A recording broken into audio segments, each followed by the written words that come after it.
السلام علیکم ورحمۃ اللہ وبرکاتہ۔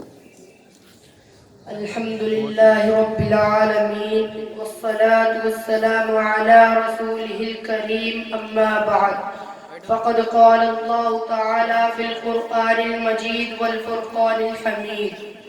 اعوذ باللہ من الشیطان الرجیم، بسم اللہ الرحمن الرحیم۔ قل هو الله أحد الله الصمد لم يلد ولم يولد ولم يكن له كفوا أحد۔ میں نے ابھی آپ کے سامنے ایک پوری سورت تلاوت کر دی ہے، اس کا ترجمہ یہ ہے: اے نبی کہہ دو کہ اللہ ایک ہے، اللہ بے نیاز ہے، وہ نہ کسی کا باپ ہے اور نہ کسی کا بیٹا، اور کوئی اس کا ہمسر نہیں۔ کیا یہ حقیقت نہیں ہے کہ جب ہم تاروں بھرے آسمان، چوڑی چکلی زمین، عطا سمندر، اونچے اونچے پہاڑ اور بہتا دریا دیکھتے ہیں تو بے ساختہ یہ خیال آتا ہے کہ ان کا کوئی خالق ہے، کوئی ہے جس نے ان چیزوں کی تخلیق کی ہے۔ پھر ہم ایک قدم اور آگے بڑھاتے ہیں اور سوچتے ہیں کہ رات آتی ہے، دن رخصت ہو جاتا ہے، صبح ہوتی ہے، شام ہوتی ہے، کائنات کا نظام بندے ٹکے اصولوں کے مطابق چل رہا ہے، کہیں سے کوئی خرابی نہیں۔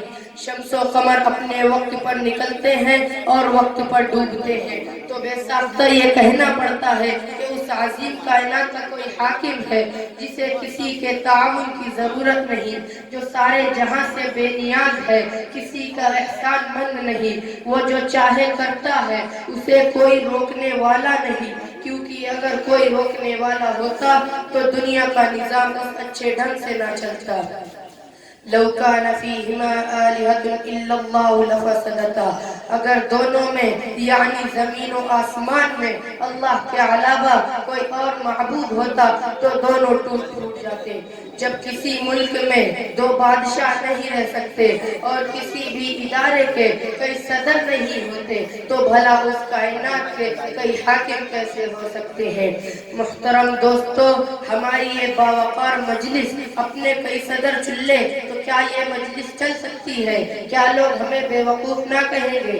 تعجب ہے ان لوگوں پر جو سارے جہاں کے کئی صدر مانتے ہیں، کوئی باپ بیٹا اور روح القدس کا نظریہ تراشے ہوئے ہیں، اور کوئی ہزاروں دیوی اور دیوتاؤں کو پرمیشور کا ساجی بناتا ہے، مگر بڑے افسوس کی بات ہے کہ لوگ انہیں بے وقوف کہتے ہوئے ہچکچاتے ہیں۔ حضرات، ممکن ہے کہ دوران تقریر اس حقیر سراپا تقصیر سے کچھ غلطیاں ہو گئی ہوں۔ میں بھی اور انسانوں کی طرح ایک انسان ہوں، اس لیے مجھ سے غلطیاں ہو جانا کوئی حیرت کی بات نہیں۔ آپ حضرات سے گزارش ہے کہ مجھے مطلع فرمائیں کہ میں نے کون سی باتیں غلط کہی ہیں تاکہ میں آئندہ ایسا نہ کروں۔ انہی چند باتوں پر میں اپنی تقریر ختم کرتا ہوں۔ وآخر دعوانا الحمدللہ۔